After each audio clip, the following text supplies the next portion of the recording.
আস্থা আছে, কিন্তু কামরূপ গ্রাম্য জেলার পুলিশের প্রতি আস্থা এই মুহূর্তে আমার নাই। 8 দিন কেউ করিল, 8 দিন উপরে কেউ বলে আসামি গ্রেপ্তার হয় নাই। কামরূপ গ্রাম্য ডিসি এতিয়া দেখিও শিক্ষা বিভাগৰ অৰ্ডাৰ দিয়া নাই, স্কুলৰ পৰা সভাপতিৰ নামটো কাটিবৰ কাৰণে কিয় অৰ্ডাৰ দিয়া নাই আমি বুজি পাওঁ সকলো। গতিকে আমি সকলোৱে আহ্বান জনাইছো যে আপোনালোকসকলে গণতান্ত্ৰিক আন্দোলনত বিশ্বাস কৰিব। বহুতে বহু ধৰণৰ কথা ক'ব পাৰে, আপোনালোকে আলোচনাত যেনেকে নেতৃত্ব দিয়ে সেই নেতৃত্বত আপোনালোকে আন্দোলন কৰিব, আপোনালোকে আইনটো হাতত তুলি ল'ব। আমাৰ মূল কথা হৈছে নুহিত হত্যাকাৰী গ্ৰেপ্তাৰ হ'ব লাগিব, ফাঁচি হ'ব লাগিব, আৰু কমলা কলিতাৰ গুণ্ডা ৰাজ বন্ধ হ'ব লাগিব।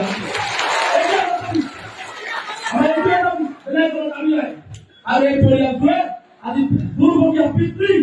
আজি অসমকে অলপ চাব লাগে। কামৰূপ গ্ৰাম্যৰ আৰক্ষী অধীক্ষকগৰাকী আৰু ডিচি আহি চাওক যে নিজৰ দেউতাকে আহি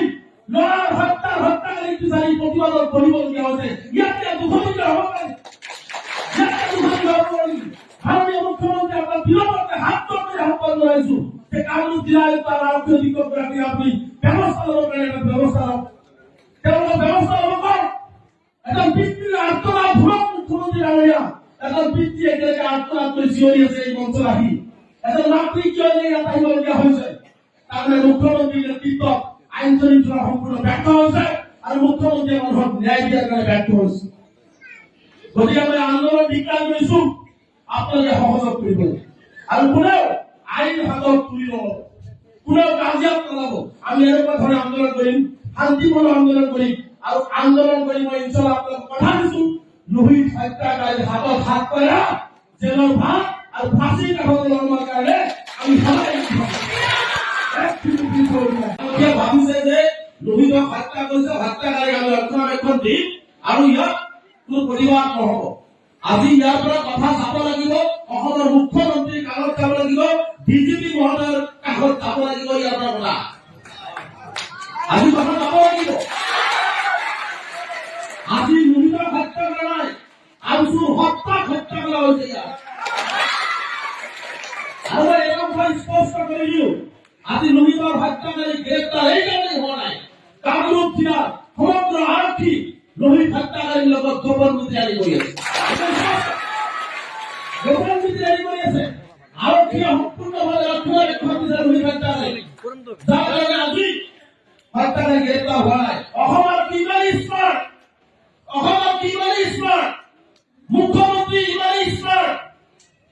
কিমান ঘৰ হ'লে এনকাউণ্টাৰ আধা ঘণ্টাৰ ভিতৰত হয় আৰু 8 দিন হৈ গ'ল নুহিত হত্যাকাৰীক আৰক্ষীয়ে গ্ৰেপ্তাৰ কৰিব নোৱাৰে। সম্পূৰ্ণ আৰক্ষী ভুলৰ কাৰণে আজি গ্ৰেপ্তাৰ হৈ থকা নাই। মই বহুতৰ লগত কথা পাতিছো, এইটো কথা স্পষ্ট যে আব্দুল ৰাজ্জাকে আমি যে যিসকল আসামী নাম দিয়া হৈছে প্ৰতিটোৰে ফেচবুক একাউণ্ট অন আছে। ডিজিটেল যুগত আব্দুল ৰাজ্জাক ক'ত আছে পুলিচে গম নাপাব। তাৰোপৰি আটাইতকৈ ডাঙৰ কথা, নুহিতৰ হত্যাকাৰী আচলতে ৰাজনৈতিকভাৱে নুহিতৰ হত্যা কৰা হৈছে, এটা কথা প্ৰমাণ কৰি দিয়া হ'ব। আব্দুল ৰাজ্জাক গভৰ্ণিং বডীত প্ৰেচিডেণ্ট হয় নাই, স্কুলত আজিলৈকে এটা নাদাল কেছৰ আসামী, এটা নাদাল কেছৰ আসামী কেনেকে স্কুলৰ সভাপতি হৈ থাকিব পাৰে। কামৰূপ গ্ৰাম্যৰ ডিচি ক'ত, কামৰূপ গ্ৰাম্যৰ ডিচি কিয় একশ্যন লোৱা নাই, কামৰূপ গ্ৰাম্যৰ ডিচি কিয় একশ্যন লোৱা নাই, নে মুখ্যমন্ত্ৰীয়ে বাধা কৰি দিছে, এই কথা স্পষ্ট কৰিব লাগিব। ইয়াতে প্ৰমাণ হয় এটা নাদাল কেছৰ আসামী হত্যাকাৰী ৰেজ্জাক, সেই ৰেজ্জাকক এতিয়ালৈকে স্কুলৰ সভাপতিৰ পৰা আঁতৰাবলৈ সক্ষম হোৱা নাই অসম চৰকাৰে। তাৰমানে কামৰূপ গ্ৰাম্যৰ আয়ুক্তই তাৰমানে সম্পূৰ্ণ বুজা যায় যে নুহিতৰ হত্যাকাণ্ডটো সম্পূৰ্ণ ৰাজনৈতিক হত্যাকাণ্ড আছিল। এটা কথা স্পষ্ট কৰি দিওঁ, কোনো ৰাজনৈতিক দলক আমচুৰ ভয় কৰে আৰু বেলেগ নকৰে। এইটোৱে স্পষ্ট। ইয়াৰ পৰা ন্যায় লাগিব, ইয়াৰ পৰা ন্যায় লাগিব আৰু ন্যায় নোপোৱালৈকে এই আন্দোলন আজি কি দেখিছে, এই আন্দোলন আজি শুৰুৱাত হ'ল। মই সিদিনা আগলৈ কৈ গৈছো, নুহিতৰ গাৰ এটপাল তেজৰ মূল্য আমচুৱে অথলে যাবলৈ নিদিয়ে। ছত্তীশগড়ৰ সময়সীমা বান্ধি দিছিলো, তাৰ পিছতে তেওঁলোকে গ্ৰেপ্তাৰ কৰিবলৈ সক্ষম হোৱা নাই, তাৰ পিছতে গ্ৰেপ্তাৰ কৰিবলৈ সক্ষম হোৱা নাই। তাৰোপৰি আৰু এটা কথা কৈ যাওঁ, আমি অকণমান লাজ টকা দৰকাৰ, যিসকলে কমলা কলিতাৰ পিছে পিছে ঘূৰি আছে মই হাত জোৰ কৰি অনুৰোধ জনাম এনেকুৱা মানুহৰ পিছত আপোনালোকে নুঘূৰিব জাতি শেষ কৰি পেলাব হাত জোৰ কৰি অনুৰোধ কৰিব জাতি আমাক নৰব কাৰণ চাওক কমলা কলিতাক মই এটা জুডিচিয়েল ইনকুৱাৰী এইকাৰণে বিচাৰিছো যে কমলা কলিতাক এই হত্যাকাৰীৰ লগত ইনকুৱাৰী আনিব লাগে এইকাৰণে আনিব লাগে মঞ্চত থকাৰ পিছত এটা যুৱ ছাত্ৰ নেতা হত্যা হোৱাৰ পিছত কমলা কলিতাৰ মুখেৰে আজিলৈকে এটা গৰিহণা প্ৰস্তাৱ অহা নাই আসামীসকলৰ বিৰুদ্ধে আমি বুজি নাপাওঁ আজি অতুল বৰাক স্পষ্টভাৱে আহ্বান জনাইছো যে কমলা কলিতাই কিয় লুহিতৰ হত্যাকাৰীক ৰক্ষণাবেক্ষণ দি আছে ইয়াৰ জবাব অগমৰ সভাপতিয়ে দিব লাগিব অন্যথাই অগমৰ সভাপতি সাহিত্যৰ ৰক্ষণাবেক্ষণ যাব নোৱাৰিব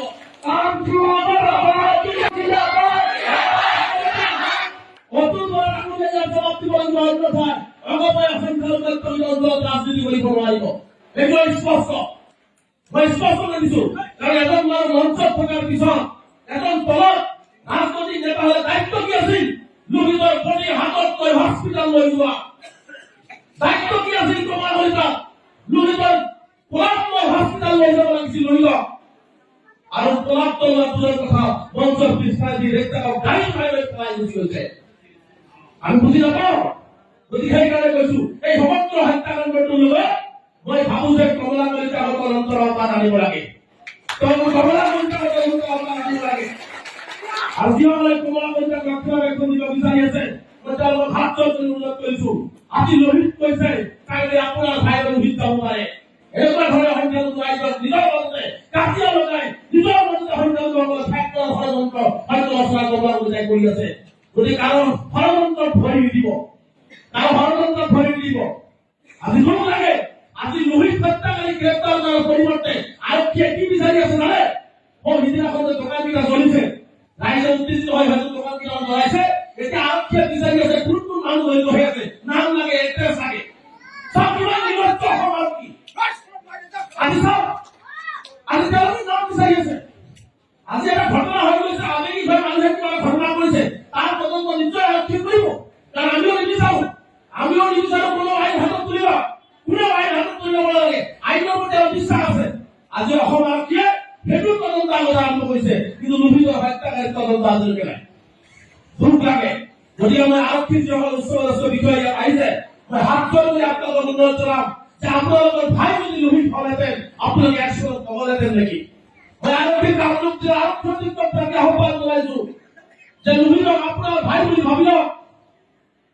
অসমৰ মুখ্যমন্ত্ৰীক আজি আমি লিখিতভাৱে অৱগত কৰিম অসমৰ মুখ্যমন্ত্ৰীয়ে ডিজিপিক আমি অৱগত কৰিম যে যিকেইটা আসামী দিয়া হৈছে এই আসামীখিনি গ্ৰেপ্তাৰ নহলে কিন্তু পৰিৱেশ ভয়াৱহ হ'ব এইটো স্পষ্ট আজি মই কামৰূপত ঘোষণা কৰি লৈছো অহা বুধবাৰে সমগ্ৰ ৰাজ্যজুৰি লুহিত হত্যাৰ বিৰুদ্ধে মানৱ শৃংখল কাৰ্যসূচী গ্ৰহণ কৰা হ'ব লুহিত হত্যাৰ বিৰুদ্ধে সমগ্ৰ ৰাজ্যজুৰি আমচুৰ প্ৰতিখন জিলাতে কাৰণ লুহিতক যদি ভাবিছে কামৰূপৰ আমচুৰ কৰ্মকৰ্তা হয় সমগ্ৰ আমচুৰ কৰ্মকৰ্তা আছে লুহিত গতিকে লুহিতৰ হত্যাকাৰী